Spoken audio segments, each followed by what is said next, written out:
Survivor! It is the biggest social experiment this world has ever seen. This experiment continues to evolve, and in correlation with this, so does the gameplay and strategy within each and every season. This is analytical strategy, and today, I'm going to rank my personal top 10 most dominant winning games. This isn't a rank of who I deem to be the best Survivor players ever, but focusing purely on that one season, and ranking them based on that performance alone. This was unbelievably difficult to rank, extremely hard. There have been amazing winners that I've had to leave off this list, some of which I was really surprised at, but that is the limitation of only having 10 spots. There is a guarantee to miss some dominant performances overall. These lists are also completely subjective. There is no definitive right or wrong answer for this, so try to keep an open mind when listening. The game has changed that much over time. It is really a new game each and every season, and the winner's path is unique, so it is impossible to compare early Survivor to modern Survivor, but hey, it is fun to do nonetheless. Remember to drop your top 10 lists in the comments, and subscribe if you are new to the channel. It would be great to hear a range of different perspectives on this topic. Coming in the 10th position, I have Yul Kwon, the winner of Survivor Cook Islands. It feels weird to me to have Yul this low, and even weirder to have some of the big names than him not even make the cut. But Yul was a master strategist in Cook Islands, and really did what looked to be unachievable in turning the I-24 to the final four after Candace and Penna mutinied. Many say Yul wouldn't have got to the end if he didn't have possession of the Super Idol, but we cannot say that without any certainty, as he really is a high level player and a high level thinker, and he could have come up with another way to pull Penna or another player across at that point in the game. But even so, it was the hand that Yul was dealt, and he played it absolutely perfectly. Sure, the Super Idol helped him, but again, it was the situation Yul was put in, and you cannot hold that against him. People who criticise players for being put on a supposed weak cast, or get a supposed unfair advantage, is really just unfair in my eyes on that player and their game overall. He came up against huge opposition in Aussie, and given the time of Cook Islands being filmed, many people may have valued challenge performance over strategic performance, so to see Yul get all the way to the end the way he did, and get the win was phenomenal to see, and to me, just makes the cut of a top 10 game of all time. And moving on to the 9th position, we have Brian Heidik, the winner of Survivor Thailand. So the most impressive thing to me about a player like Brian is literally being able to fake a personality for 39 days on no food, no water, no sleep, and the range of other difficult attributes involved within a game like Survivor. Thailand to me may be one of, if not the most boring season of Survivor ever, and it is a pretty difficult rewatch, but this is partly due to the dominance of Mr. Freeze and how well he played the game overall. He had his skates on, and he was able to lock up his 4 jury votes on the jury, whilst inventing the GOAT strategy in the process, of bringing a player like Clay with him to the end, who he knew he was going to beat. Players who revolutionised the game I think really deserve that little bit of extra recognition. I don't think he received 1 vote all season prior to getting the winning votes at that final tribal council, and Brian's business trip was an absolutely fantastic win overall. Brian is the type of player that can play once and win once, and would probably have a 0% chance to ever play again or ever win again if he were to come back. But that shouldn't take away from this performance, as the first time you play to me is the truest form of Survivor, and what he did when you really think about it is pretty remarkable overall. Moving on to 8th position, I have Richard Hatch, the winner of the very first season of Survivor, Survivor Borneo. So this one is honestly a really hard one to position in lists like this, due to the nature of how the game is played today, compared to how it was played in Season 1. I could see Hatch as probably being a winner that we would see first on many ranking lists, but also not on any at all, due to it being such a different season in Season 1 compared to Season 40. He has to be mentioned in the conversation to me as one of the best games of all time, based on how far advanced he was in comparison to the other castaways at the time of filming. Being the leader of the first ever alliance in the history of the game seems so obvious now, but Hatch was a huge part of setting these Survivor foundations. Not to mention a move I've mentioned a couple of times in previous videos, in throwing the final immunity challenge to ensure the win is an absolutely insane strategy well beyond its years. This was a game that may seem simple when we go back and watch it, but at the time it was so far advanced, and for that alone he is a lock for me to be in this conversation. And in 7th position, I have Earl Cole, the winner of Survivor Fiji. This honestly may be too low for Earl, as it is really hard to fault this man's game, and he is someone I would absolutely love to see get the chance to play again. I think Earl doesn't get the attention he deserves, due to how disliked Fiji is as a season, but to me, he is a phenomenal winner, and it's actually a pretty decent season to rewatch overall. Earl obtained every single vote this season to win the game, and that is no small feat. His relationship with Yao is one of, if not the best bromance in the history of the game, and I think even if Dreams honours his promise to Yao and brought Yao to the end, Earl still probably would have won the game. He was just so social, calm and relatable that he was the perfect person for this range of the cast to work with. He only had one vote cast against him all season, which was a mere throwaway vote, and for someone who learned the game whilst he was out there barely seeing the show before, what Earl did was incredible. I was devastated we didn't get to see him in Winners at War, but hopefully he'll be back for a season soon.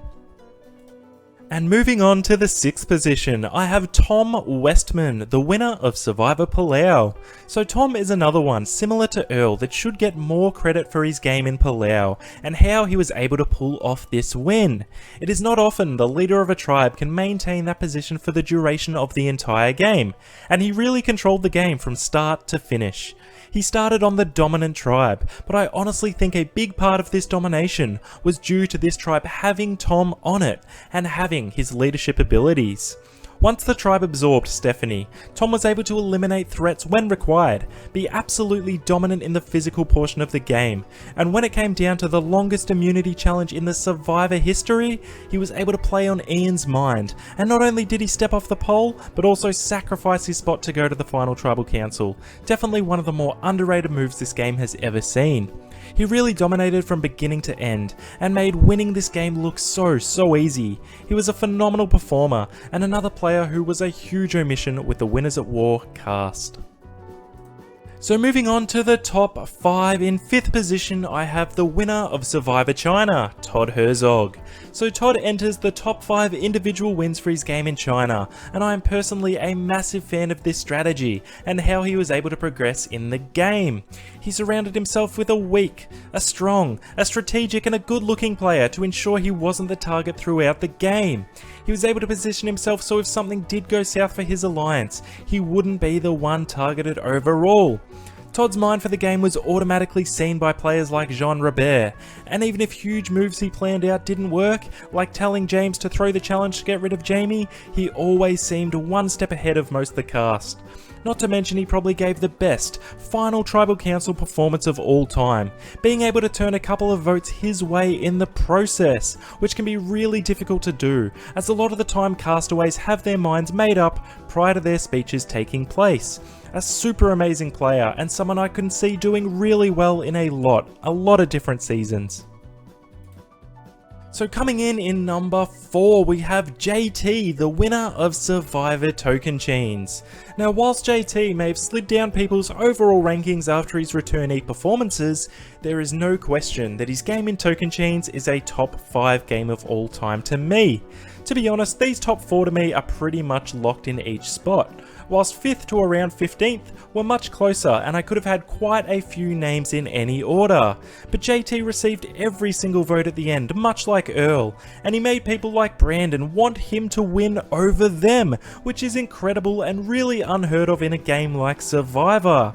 He came into the merge a huge underdog, and working with Steven and Taj, they were able to find a vast array of cracks within the opposing tribe and use it to their advantage with ease. JT was socially dominant, physically dominant, strategically dominant, and really excelled in all aspects of the game, and to me, played as close to a perfect performance as you can get. Definitely at the time one of the most popular winners of the show, and deservingly so after this controlling performance. And moving on to 3rd place, we have Boston Rob, the winner of Survivor Redemption Island. So this season is a pretty difficult one to watch, as Rob literally just steamrolls everybody and it is not even close. This is another one where credit is taken away from Rob's game, due to the cast he played with, the theme of the season, and it being his 4th time playing the game. Yes, I absolutely agree that this season was made for Rob. He came into it against Russell, who at the time was considered the most dangerous and villainous player in the history of the game, which really amplified Rob's status as a hero to the new contestants playing alongside him. The elation on his original tribe's face when they draw their buffs is massive, especially when you compare it to the opposing tribe receiving Russell. Zapatero, Russell's tribe, had the early advantage prior to throwing the challenge to get him out of the game, which just made Rob's tribe stronger. Rob was able to get rid of Francesca and Christina early, as he knew how dangerous they were and they would have been trouble for him down the line. He invented the buddy system, which worked flawlessly, and absolutely everything in this game went through him. He absolutely smoked the competition.